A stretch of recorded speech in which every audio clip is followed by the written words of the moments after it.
quien sabe comprender un texto normalmente también sabe comprender un discurso oral.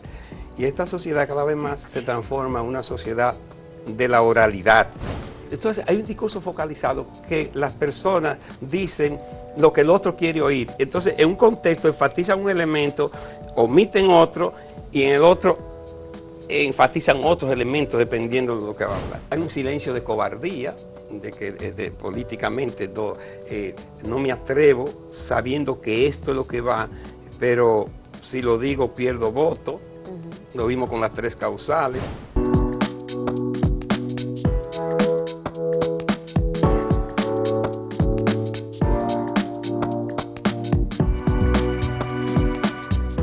Saludos amigas, amigos, ustedes sintonizan Acento TV y este es su programa a partir de ahora. Ya ustedes saben que como todas las semanas tenemos esta sección Interacción Académica que coordina la doctora Ibe Guzmán, educadora. Hoy nos trae un invitado muy especial, el doctor Bartolo García Molina, con quien vamos a tratar un tema importantísimo, la comprensión lectora desde una perspectiva semiótica. Ustedes lo suena raro, pero ustedes van a entenderlo muy bien. Él lo va a explicar. De inmediato. Bienvenido, profesor, bienvenido una vez más. Gracias, Gustavo, y como siempre, darte las gracias por ventilar la academia a través de este espacio. Así es, Bartolo García, yo creo que cada vez que se habla en este país de la reflexión sobre comprender la escritura, comprender cómo funciona el mundo de la lectura a nivel social, a nivel biológico, de las personas a las que siempre uno acude a Bartolo, porque está en permanente formación y reflexión sobre estos temas. Así que hoy viene siempre con informaciones nuevas porque está en constante lectura y en constante reflexión sobre un tema que preocupa no solo la academia y preocupa a la sociedad. Es un tema también político, ¿no? La comprensión lectora de los niños, de las niñas dominicanas, de los adultos en las universidades, de los jóvenes. Entonces, hablar de comprensión lectora es hablar de un tema país. Entonces, de ese tema país, a mí me gustaría como que empecemos de alguna manera por el principio, ¿no? Comprender lo que se lee, comprender lo que está escrito, por qué es tan difícil entender, por qué hay algunas personas que les resulta muy fácil, a otras les resulta muy difícil. ¿Cómo entender esa complejidad? ¿Por qué tú tienes un aula, 30 muchachos, y de esos 30 hay 10 a los que se le hace difícil, hay otros 5 que se van solos y hay otros que son promedio? Pero ¿qué pasa con esos 10? ¿Qué pasa con esos 5? ¿Qué hacemos como maestros para de alguna manera asegurar un resultado? Bueno, gracias por la invitación. Es que la comprensión lectora, irónicamente, comienza con la oralidad. No comienza con el texto escrito, sino con el texto oral. Noten ustedes que en aquellos hogares donde hay lo que llamamos un ambiente letrado, donde los padres cuentan historias, si es que todavía las cuentan, donde se tratan temas estructurados, no simplemente la repetición de la cotidianidad, se va aumentando el poder de comprensión. En aquellos hogares depauperados, tanto económica como culturalmente, se va empobreciendo la comprensión lectora. Por eso cuando van a la escuela hay desventaja.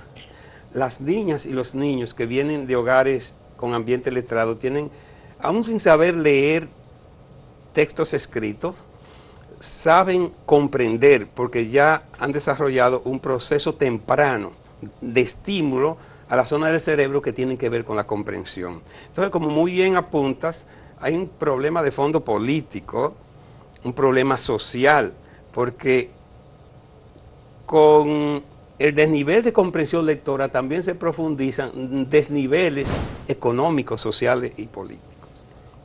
Wow. Bien, ahí entonces lo de la parte política y social. Lo semiótico, que tiene que ver con signos, ¿verdad? Una de las explicaciones que nos da un profesor hace mucho es que la escritura no es la lengua, sino una especie de fotografía de la lengua, algo así. Era una explicación simple que trataba de darnos. ¿Cómo leer, semióticamente hablando, esa parte de lo social, de los ambientes, los niveles socioeconómicos? Sí, eso nos lleva a plantear que realmente el proceso de comprensión lectora debe ir más allá del texto escrito y trasladarlo al texto en sentido general. Porque quien sabe comprender un texto normalmente también sabe comprender un discurso oral. Y esta sociedad cada vez más se transforma en una sociedad de la oralidad. Pero dice Grigelmo, Alex Grigelmo, que tiene un libro curioso que se llama La información del silencio, que le interesa a ustedes mucho los comunicadores y a las comunicadoras. Dice, ¿cómo mentir contando hechos verdaderos? Porque, por ejemplo, cuando un periódico, o en la parte ya también televisiva, en todos los dispositivos, te presenta una noticia, como lo que está pasando en Israel y Hamas, cuando te presenta a las víctimas, hace más énfasis en las víctimas israelíes, independientemente de que fueran provocadores, que fueran hasta irresponsables los de Hamas. Es una manipulación presentar esa foto y eso hay que leerla. Veía en CDN a madres israelíes, 2 madres, gritando desesperadas que ese abuso, que matando niños y niñas. Ellos enfatizaban en los niños y las niñas israelíes que han muerto. Pero hay un silencio con respecto, en la prensa internacional, con respecto a las niñas y los niños palestinos, que yo creo que eso va a llegar a 100 por 1 con respecto. No, ya se triplica. El número solo ayer en una bomba a un hospital mataron 500. Y lo hacen así. Gaza. Y mientras dicen eso, ahí meten la información de los israelitas, que fue un misil, como si fuera un suicidio, que fue kamikaze. Entonces enfatizan más en ese aspecto de la noticia, callan más de lo que dicen. De ahí que hay una información del silencio. Pero cuando van a presentar una fotografía, y ahora está con el celular, se puede recortar. Si yo no quiero que aparezca Ivette aquí, hay manera. Entonces, hay un principio que es de la relevancia en el texto, en semiótica, que cuando uno habla o escribe, lo que aparece, la gente asume que eso es lo relevante, porque se supone que hay un proceso de selección. Entonces, cuando en la prensa aparecen determinadas figuras y omiten otras, cuando hacen énfasis en determinados aspectos de la información y omiten otros, eso necesita una interpretación semiótica. ¿Por qué callan? ¿Por qué con el canal se enfatiza una cosa? Exacto, se focaliza. Eso me apasiona, porque me lleva a una vieja discusión. Él sabía de que te iba a gustar. Entre los maestros del periodismo, de que la objetividad óptima en el fondo no existe. No existe. Porque si nosotros 3 somos Exacto. reporteros y afuera hay un fuego, hasta en el ángulo en que nos coloquemos para observar el fuego ya hay subjetividad. Y luego tomamos apunte de los elementos para describir la información de lo que está ocurriendo. Y usted pondrá un elemento delante, ella y ve uno delante y yo otro delante. Ya ahí hay subjetividad en la organización, pero nos vamos a otra cosa, que tiene que ver con eso que usted habla de por qué resaltar un elemento y otro no. Irving Covey, en su libro de lógica, al hablar de las falacias, hay una que se llama la del énfasis. El hecho de que usted enfatice un hecho no quiere decir que no sea verdad, pero lleva entonces a un argumento para convencer que parte de una premisa falsa, porque eso no fue lo primero o no es lo más relevante, sino que usted lo considera.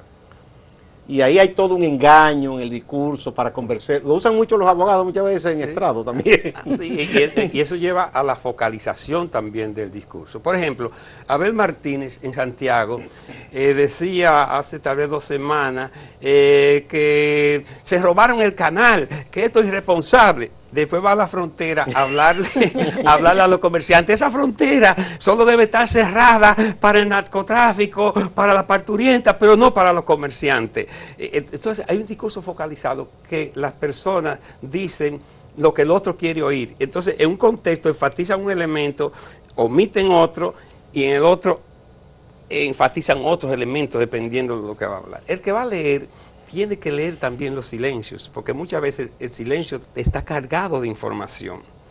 Muchas veces tú tienes que determinar por qué se omite esto? ¿Por qué enfatiza esto? ¿Por qué sale este elemento? Abinader va también a la frontera.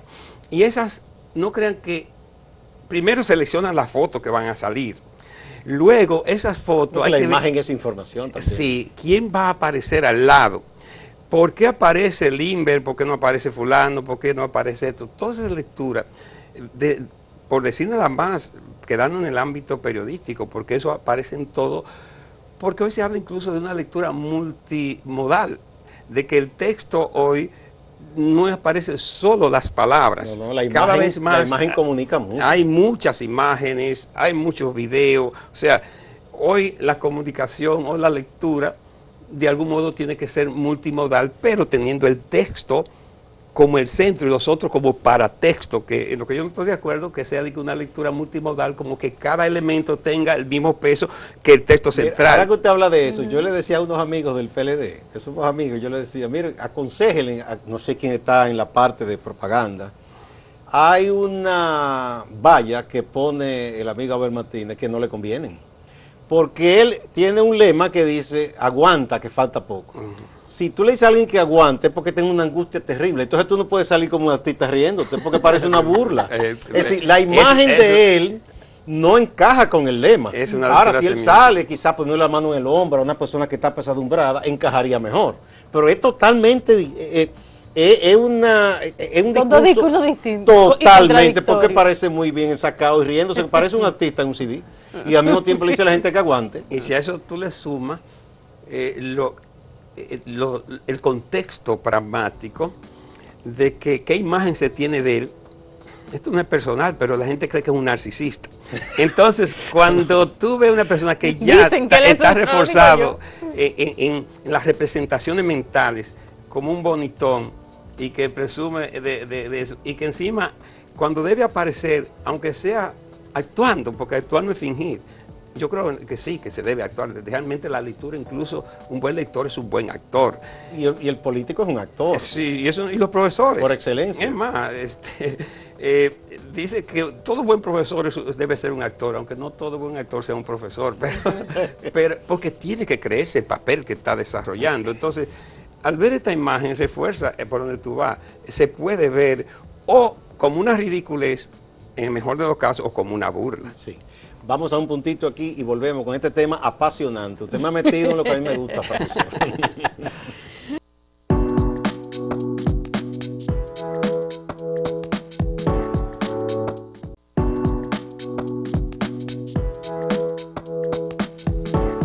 Continuamos en Interacción Académica, esta sección de educación, de la academia, de reflexión que dirige la doctora Ibe Guzmán. Hoy con el profesor Bartolo García Molina, un tema fascinante.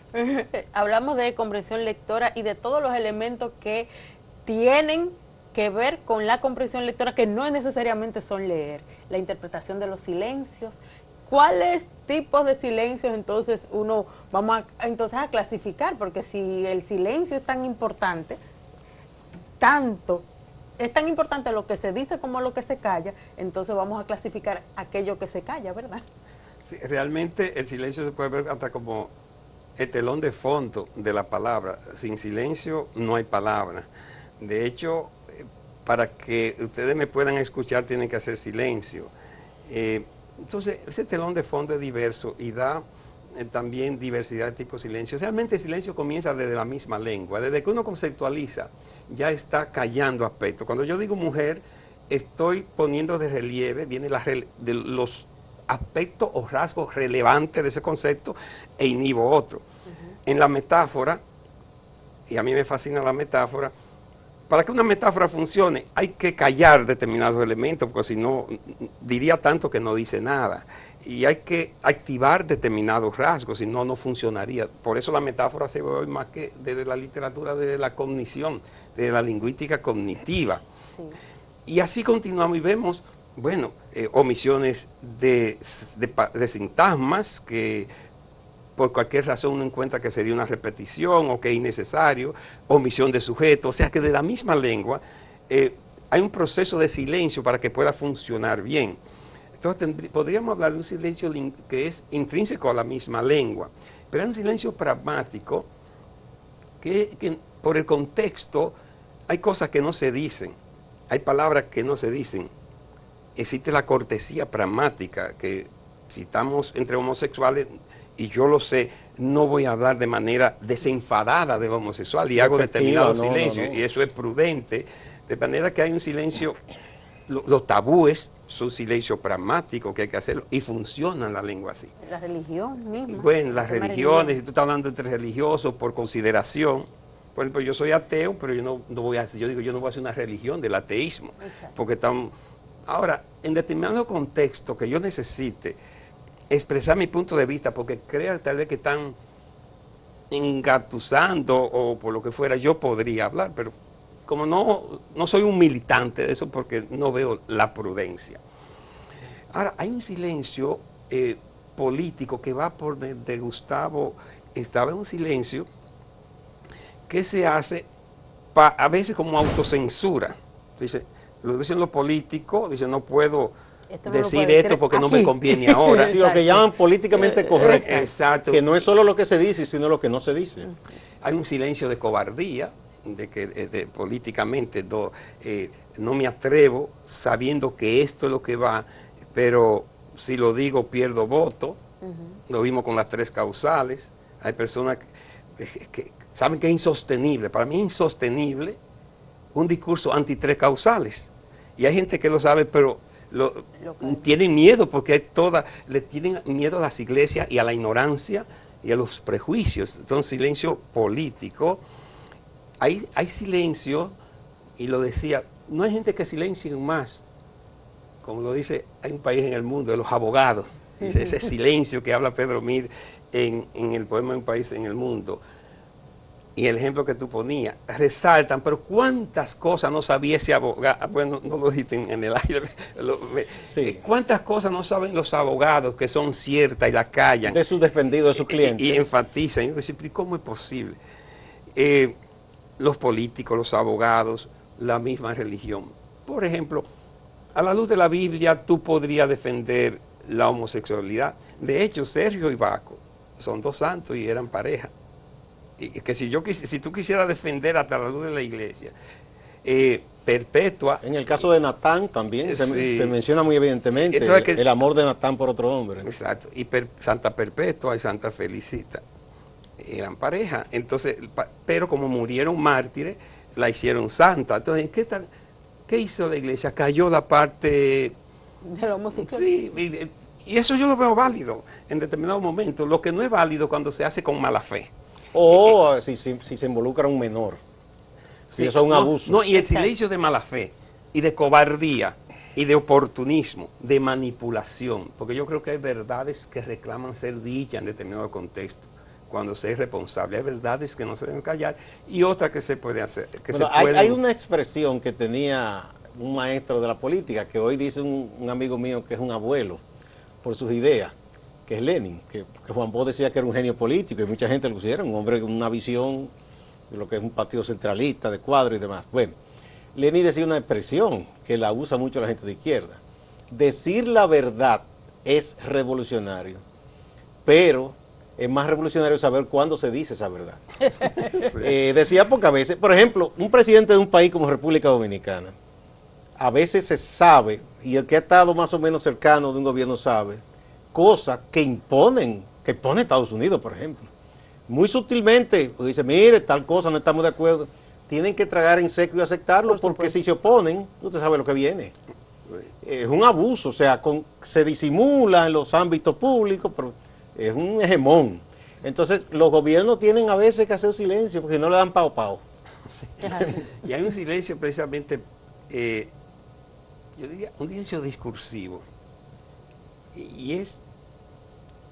Y tiene que ver mucho con nuestra situación actual, porque estamos viviendo más la sociedad de la desinformación que la sociedad de la información de Pink.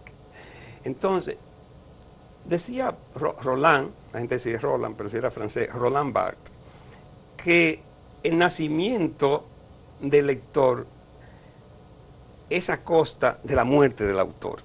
Lo decía en La muerte del autor y en El placer de la lectura. Del texto, sí. Pero él lo dice, y resulta que irónicamente el autor muere hoy también. Pero en época de Barthes, el autor moría por la actitud participativa del lector, porque él lo dice porque es el lector que le va a dar sentido al texto, es el lector que lo va a transformar, es el lector que se convierte en autor. Muchos autores lo han dicho de distintas maneras, el mismo Borges en un momento se refería a que una vez que ese libro ya sale, ya no es tuyo. Entonces, ya eso es del lector y cada lector lo tiene su propio libro de ese. Diríamos que el silencio del autor, de esa perspectiva, era por acción, pero ahora es por omisión. Los autores morimos hoy por falta de lectores reales, porque aunque una persona coja un texto en la mano, desde el punto de vista de la comprensión lectora, no hay lectura. No hay texto, y si no hay lectura, no hay autor. Aunque yo escriba 1000 libros, si nadie lo lee o no lo comprende, yo no soy autor. De manera que podemos decir que hoy el autor muere por omisión, mientras que antes moría como debía morir. Por la acción, del lector. Por la apropiación antes. Sí, si el lector se apropiaba, hoy es que ni siquiera lo asume. Hay un silencio tan profundo que no existe el lector. Entonces, ese silencio discursivo... Debemos preocuparnos y ver si no existe el lector. No existimos. Bueno, por excepción estamos existiendo. Y desde las universidades, ese es el peligro más grande, se incentiva a eso, porque las universidades se han inventado una categoría llamada material, que en tiempo de nosotros le llamaban folleto, pero el folleto tenía autor. Es más, los folletos fueron la antesala de los libros, porque muchos libros nacieron primero como un ensayo breve. Exactamente. Vamos a poner un puntito, profesor, usted me está metiendo para lo hondo. Y volvemos, es interesante, fascinante. ¿Sí?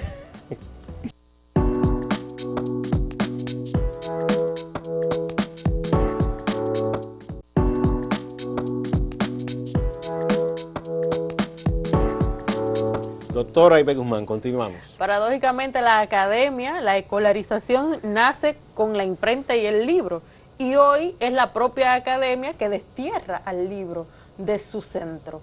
Háblenos de eso, profesor. Sí, por ejemplo, INAFOCAN, lo voy a decir por su nombre, porque a mí no me gusta esa evasión, porque es una manera también de silenciar, de que se hace. Instituto Nacional de Formación de Maestros. No sé, porque dejé de trabajar en esos programas, indignado, exigía a la universidad, que se presume autónoma, que no pusiera libro.